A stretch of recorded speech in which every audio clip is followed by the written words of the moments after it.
Hi, Mike. Thanks for taking a moment to chat with me today. Hi, Megan. And congratulations to you also on your recent Best Lawyers in America 2021 recognition. Thank you. You're welcome. And I know that that was in the area of land use and zoning law, and Correct. also land use and zoning litigation. And you were named the Land Use and Zoning Lawyer of the Year in Hartford.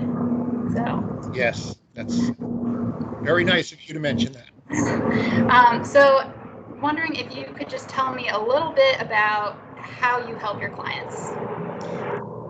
Basically, what I try to do, Megan, is first of all, make sure that I understand what their issues are and what their goals are. And then secondly, I try to make sure that they understand the legal process and legal concepts. And particularly in the area of land use, it seems like it should be more approachable. They should be easier for people to understand, but they often aren't. And I find that both applicants before commissions and the commissions themselves and anybody who's concerned about a land use are not really familiar with how the process works and all of the concepts that the court uses. So if I'm representing a client, whether it's a commission or a private person before a commission, I want to make sure they understand how the law works in the land use context. And again, it can seem like a foreign language to them. And then we try to explore whether the approach that they're using is the approach that they really want in light of their goals. How will this process help them? Can it help them? I want to make sure that I can deliver what the client wants, what the client needs as efficiently as possible. But in order to do that, I have to make sure that the client really understands how the process is going to work and how some of the legal concepts that the courts use will work both for them or may work against them.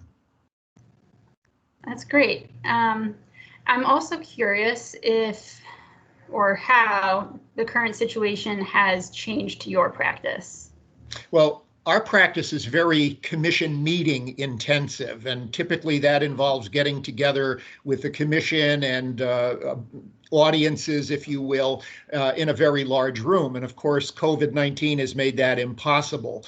So the governor, through executive orders, has allowed meetings to happen remotely by a process such as this, a Microsoft Team process or Zoom or something similar.